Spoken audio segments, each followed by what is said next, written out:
Jednoznačne povedané, že rozvoj záhradzov v týchto lokalitách bude po túto čiaru, aby sa zarovnalo to, čo už tam je, nie niekde ďalej. Tu bol pôvodne navrhnutý alebo schválený múzeum pláne, ktorý máte, je navrhnutý kemp, ako camping, nejaká športová vybavenosť rekreačná. Majiteľ tých pozemkov s tým nesúhlasil a preto akože sme to kvalifikovali, že by tam mohla byť na základe záujmov vlastníkov a ďalších investorov nejaká agroturistika alebo takýto typ vybavenosti v tejto lokalite, ktorý to neschválil, hoci veľká časť toho územia by sa prinavracala do pôdneho fondu. A toto je lokalita na začiatku obce, tuto je začiatok obce, smerom od Podunajských Biskupíc za tým, jak sa to Unimarom. Tá lokalita takisto bola zamietnutá. Tá je zamietnutá záhrada, to je nezmysel, že? Táto lokalita, viete, ešte o príliš, tu v podstate máte schválenú v platnom územnom pláne na rozvoj. To je tiež záhradzou, to je ten kruh. Vy sme tu iba prekreslili konfigurácie toho funkčného využitia. To funkčné využitie tam zostalo také, aké tam dnes je v schválenom územnom pláne. Tá konfigurácia sa prekreslila z toho dôvodu, že ten kruh bol taký, ako tvar, ktorého sa investori báli, pretože tam sú tie parcely, vieme, aké sú, krátke a dlhé krížom, čiže tá konfigurácia sa tam prekreslila tak, aby to uľahčovalo rozvoj tejto lokality v súlade s majetkovým vlastníctvom. V súlade s tým, ako tie parcely, aké majú tvár. To je všetko. Máte nejaké dotazy?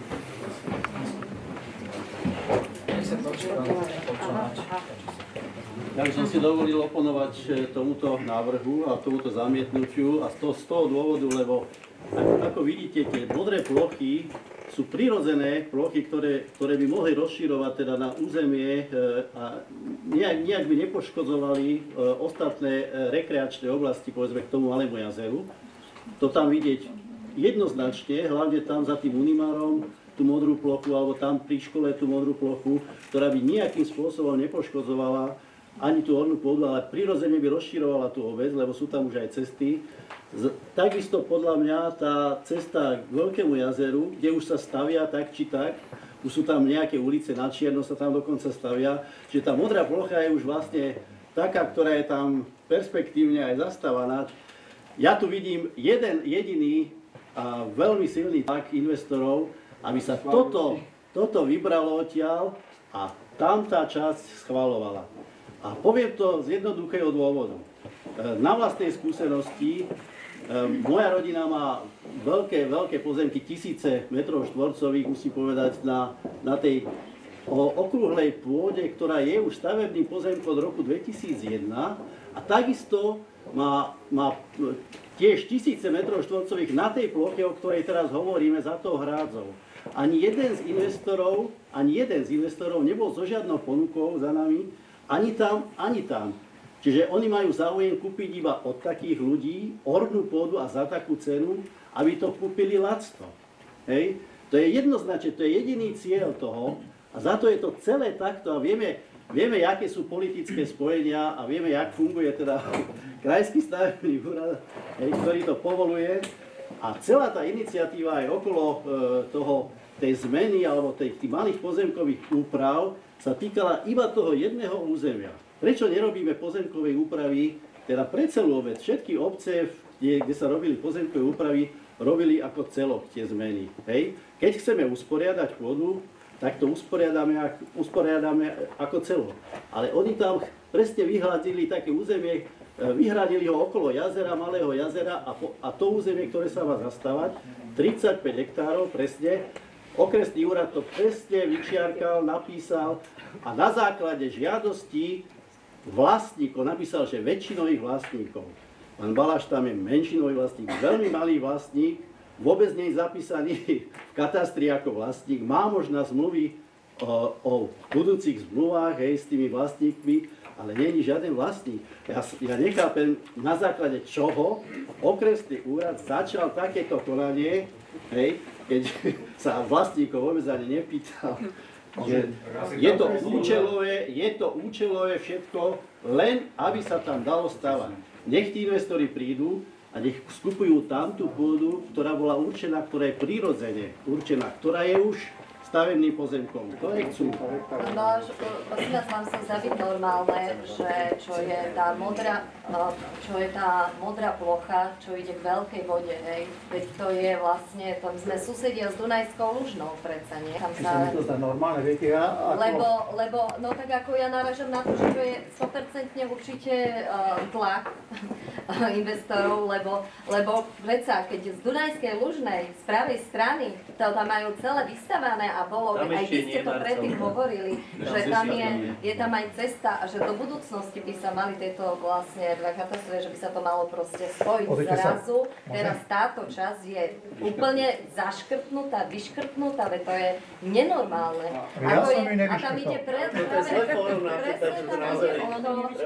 tam ide o to, že ako náhle táto časť, samozrejme, keď bude vyškrtnutá, zostáva tam priestor na túto, ktorá má byť pretlačená. Pán Balaš, Môžem rozumiem, odpovedať na to? ešte vám ja poviem. Za Unimarom sa nesmie pohradzu, ale záhradzu sa môže. A veď záhradou, keď sa bavíme o bonite pôdy, každý vieme, že bonita pôdy je určite záhradou okolo štvrtoviska vyššia a je tam dosť vysoký, teda aj sa vie o tom, že to tam je od toho 2001 schválené, ale doteraz nikto naozaj neprejavil záujem tam niečo riešiť alebo budovať, vôbec nič. Ale teraz zrazu ide na povrch nová výstavba, hej, a práve ja čo viem, tak jak sa ide na tú veľkú vodu, tam práve sú všetko majitelia, Rovinčania a je ich tam veľmi, veľmi veľa a to neprejde, ale proste tá časť... Aj tam v centre obce Aj v centre, alebo to sú všetko sú to Rovinčania, hej, kde sa doplňa ten naozaj, to územie sa doplňa, ale teraz, kde je naozaj posledná časť od toho štrkoviska do tých Biskupic, kde je zeleň, tak teraz tam si to vystaviame, ale tam, kde je naozaj tá možnosť sa priblížiť k tej Lužnej a nezasahuje to naozaj nikde, tak to je naozaj, to je jednoznačne, to je tá genéza je ešte aj taká, že v tom 2001 bola, tie bonity pôdy boli rovnaké ako dnes, ale bol iný zákon. Vtedy v podstate... Jedna je označená ako F9, to je tá parcela, o ktorej hovoril pán starosta, že nevie, kde to je, ale je to tá parcela F9 označená žltou farbou. Myslíte futbalové ihrisko? Áno, futbalové ihrisko a druhá časť je športová časť, hej. A čo sa s tým mieni urobiť, lebo odvolávka tam je potom na nejaký regulatív, ktorý tam nie je zverejnený. Hovoríme o futbalovom ihrisku? Áno. Ja myslím, že celé futbalové ihrisko je ako Nie, je jedna to tak funkčná proste. plocha. Nie, tam je, viete čo tam bolo, sme nepamätáte sa, že tam bolo žlté a zelené Tam pásom. bolo kedysi, lebo viete, na náraz počtu obyvateľov vy potrebujete aj nejaký náraz cintorína. Nie je tak. Pardon, ja to len dopoviem. A v tom pôvodnom územnom pláne v 2001 sa myslelo, že možno cintorín by sa mohol rozťahovať tým smerom a teraz vlastne tento územný plán tam len potvrdzuje ihrisko v celom rozsahu fotbalového ihriska, čiže ten výhľad cintorína ide preč odtiaľ a zostáva len šport. Ale je to tam nakreslené takým priestorom, práve do toho priestoru pána Grünera vedľa. Čiže on je majiteľom tej časti toho ihriska, to vieme všetci, hej. A my predpokladáme, že to má slúžiť na výmenu nejakých pozemkov. To je Keď je to takto v tom návrhu to máme nakreslené. stále takto, jak to bolo v tom Táto istom plocha, to je rozsahu, to platný aj je. územný plán, ktoré je prešafované zelením ako výhľad na verejnú zeleň alebo na Áno. výdobytok zelene. V tomto návrhu sa Presne ten táto istý plocha vôbec obdĺžnik. nemenila, zostala taká istá, akorát zmizla tá zelená šrápa, to znamená, navrhuje sa to prirovnať späť. Že proste tam je šport a bude Žiaden šport. územný rozsah Akože. sa nezväčšuje a nezmenšuje. Čiže pán Grüner tam nemôže nič iné urobiť, iba akceptovať, že tam je športová plocha. Tam je vyslovene, že súčasný stav šport. To znamená, že keď obec navrhne, povedzme, okolo Malého jazera, také, že pásmo 30 metrové verejné, To tam aj tak ten majiteľ tých pozemkov to tam nemôže jednoducho zastávať, ako hovorí pán starosta, že tam spraví golfové ihrisko No ale plot tam môže si to. spraviť. A oplotí si to, hej? Pomôže. To je, Malé jazero je veľmi citlivá otázka, chcem len dodať, lebo máme jednotný názor všetci na to. Na druhej strane si uvedomujeme, aká je dnes doba a aby sme neskončili tak, že tam naozaj vznikne plot. A potom bude problém. Takže niečo za niečo, hej? Nehovorím, ale hovorím, že Toto je vec, ktorú ľudia riešili minimálne 10 rokov dozadu, minimálne, a bolo im to slúbené.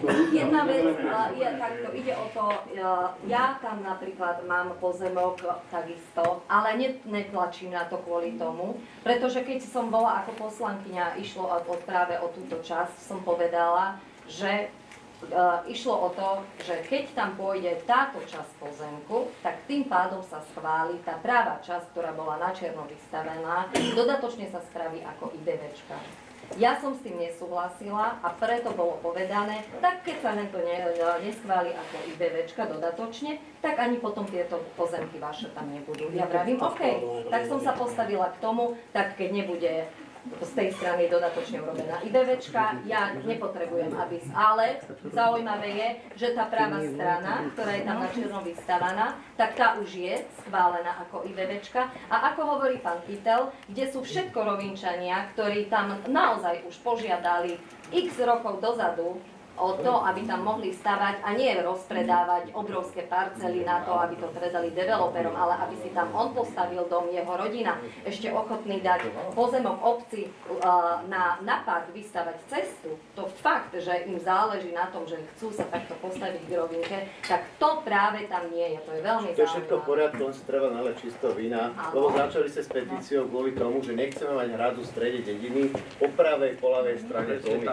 To si ste začali. A teraz hovorí, že tak tam áno a hen tam zase nie. Tak treba mať, petícia je super, ale nemá taký, že celospoločenský záujem, tak sa dohodníme.